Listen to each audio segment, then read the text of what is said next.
I was 20, living alone on the ground floor of an apartment building. My living room windows faced the small parking lot of the building, which wasn't gated. I'd stay up late watching TV or playing video games almost every night.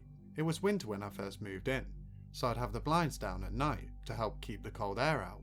Summer came and there was no AC in the apartment, so I'd open up the windows and blinds at night for cool air.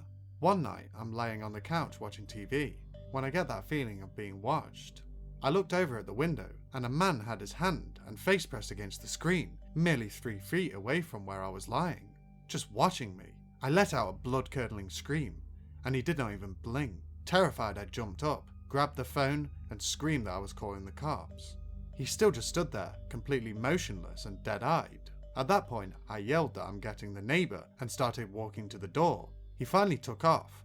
I locked the window and stayed up all night, completely on edge.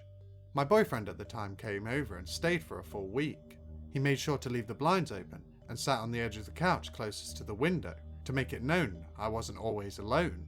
The creeper didn't show up again, so eventually I got comfortable, thinking it was an isolated incident of some rando wandering around the parking lot to break into cars. Maybe another 3 weeks later, I get home late from waiting tables and park in the lot. I get changed and grab a snack and head to the living room to play video games. I start to raise the blinds to open the window and let in the cool air, and the creeper is standing right there with his face pressed against the screen. He was not standing in the parking lot when I pulled in, as I parked right by my window.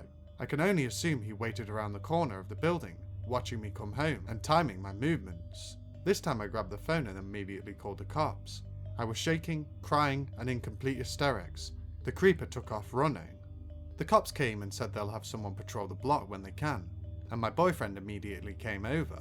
He wanted to stay with me until I could get out of there, so I started looking for different apartments.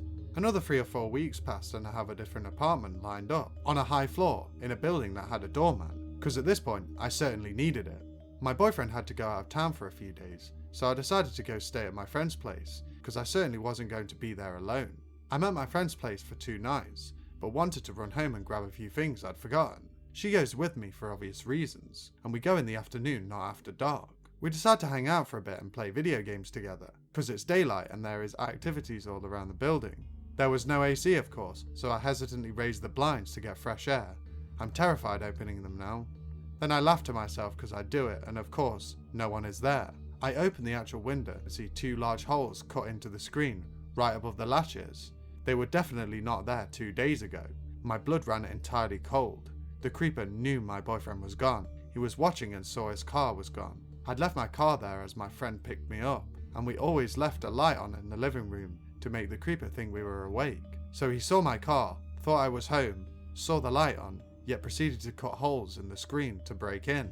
I have no idea if he actually gained access, but seeing how bold he was terrified me. How long had he been watching me? Learning my patterns and getting gradually more aggressive with every interaction. I still sometimes get a chill when I raise my blinds, and it took a long time to get comfortable living in anything but a high-rise. But all I can say is that I hope I never meet that creep again.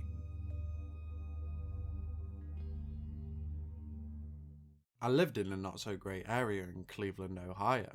This story happened to me about 3 weeks ago, when I was homebound from work because I was sick. I was sitting in my kitchen eating cereal when I noticed a black van parked on the opposite side of the street to my house. There were like 3 people in it, but I just assumed it had something to do with one of my neighbours. I kept my house deadbolted anyways, and I have a gun and an alarm system. I was watching YouTube on my phone when it rang with an unknown number. I picked it up, asking who it was, and it was a woman. She answered by asking my name. I said yes, and she kept talking, telling me that my girlfriend was in a bad car crash and was severely injured. She told me I needed to come as quickly as possible, as I may not have a lot of time left. After hearing that, I sort of became manic. I grabbed my car keys and my wallet and ran to my car to drive to the hospital. I got halfway down the street when I realised I didn't even know what hospital, so I tried to call the number again, but it didn't pick up. I copy and pasted the number into Google, and the hospital didn't come up. Just a bunch of random stuff. I tried calling my girlfriend's number and she picked up immediately. It's embarrassing, but I was crying, and I asked her what happened and if she was okay. She said she was fine and when I mentioned the hospital, she said she had no idea what I was talking about. I was really confused and couldn't really process what was happening, but I turned around and went back home. When I got into view of my house, I saw the black van parked backwards in my driveway.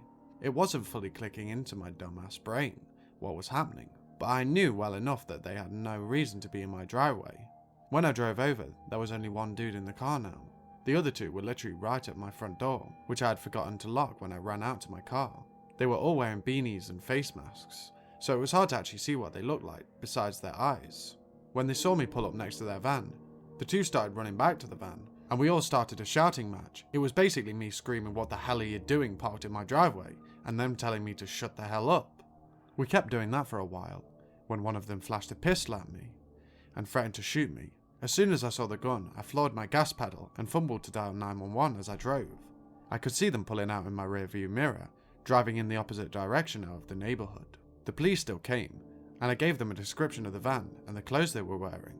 I also managed to memorise like half their plate, but I doubt they were real anyways. I had so much adrenaline pumping through my body, I was shaking. I filed a report, but I haven't heard back from them since. It's just kind of the way it is around here, sadly. Either way, I was really startled, because not only did they know where I live, but obviously, they were the caller and somehow knew my name, my girlfriend's name, and that I was home from work. That scared the hell out of me, and now I have a Ring doorbell system. I also triple check that my doors are locked every time I leave the house now. I pray to God nothing like this ever happens to me again, because it was horrible. And to those people who tried robbing my house and threatened me, let's never meet again. Sorry in advance for the long post, I just needed to get this off my chest. My fiance, a 27 male, and I, a 23 female, are soon to be married and are remodeling an old family home. We started working on the house about 2 to 3 months ago. My fiance bought a bunch of tools to use to renovate our house.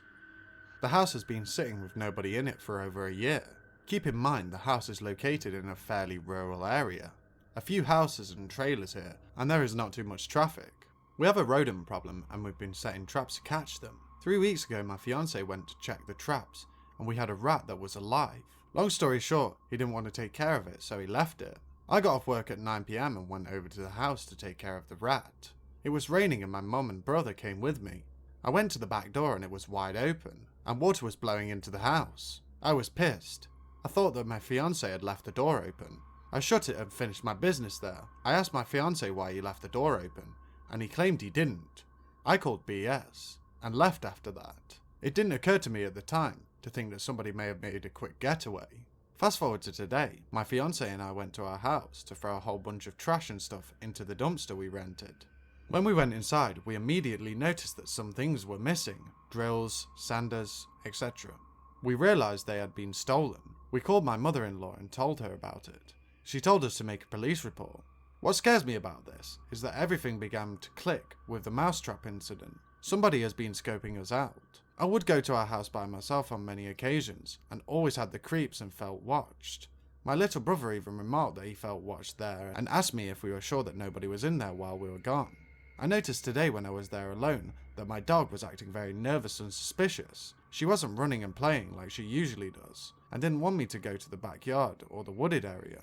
I'm glad I trusted her, and my gut feeling. I don't know if these thieves were there, but I'm glad I didn't find out.